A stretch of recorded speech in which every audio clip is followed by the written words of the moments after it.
One of the most extraordinary stories in the Old Testament is the story of Joseph. He really is truly a hero, and his journey is fascinating.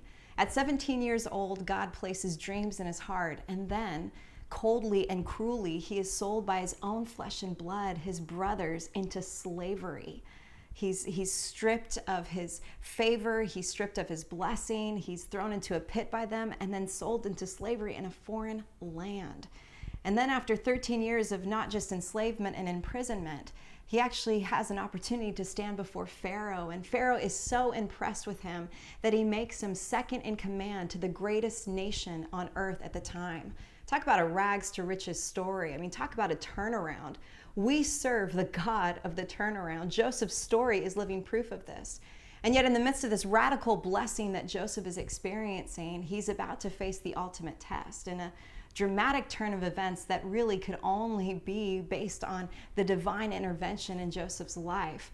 Joseph is now reunited with his brothers, the same people who sold him cruelly into slavery. They are now traveling to Egypt, begging before Joseph in the midst of a famine for provision. They don't recognize Joseph, but Joseph immediately recognizes them. You know, it's hard to forget the faces of those who hurt you the deepest. And Joseph has a choice to make in this moment. Will he see this as an opportunity to exact vengeance, to repay them for all the evil that they have done to him? Or will he do something that seems almost impossible? Will he choose not just to forgive them, but actually to extend help to those who hurt him the most? Most of us would see this as an opportunity of vengeance as really something that's justifiable for Joseph, and yet Joseph once again proves really truly how heroic he is. He decides instead to forgive, to extend grace, and to help his family in this moment of need.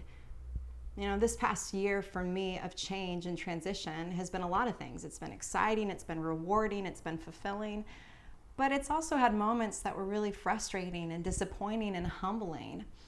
You know, that's kind of what comes with the territory of change. And probably one of the hardest things for me this past year was that I got a little hurt. There were some people that didn't really understand the changes in my life, that didn't say the kindest things. There are people that I expected to be there for me that really weren't, or who didn't have my best interest in mind. Nobody likes getting hurt, you know. It never feels good. That's why it's called getting hurt. No one really intentionally sets out to be taken advantage of or misrepresented or betrayed or rejected. And sometimes in life, that's inevitable. Yet Joseph reminds us that in the midst of pain, in the midst of hurt, in the midst of really trying times, we can choose not the path of resentment or bitterness, but we can choose a different way. We can choose the path of forgiveness. And ultimately, Joseph reminds us that if we're actually going to fulfill the dreams and desires, the plans and great things that God has for us, then it's going to be through the path of forgiveness. I don't know what your specific pain is, and I don't know how perhaps you've been hurt in this past season. Chances are you have been. I don't know the specifics, and I know it's not easy to overcome that. But my prayer for you is that you would have the boldness and courage to extend forgiveness, that you'd give grace to those who need it most, that you wouldn't walk forward or honestly get stuck in bitterness and resentment, but that you could move freely and lightly into the future that Jesus has for you. And friends, we can only do that through embracing forgiveness.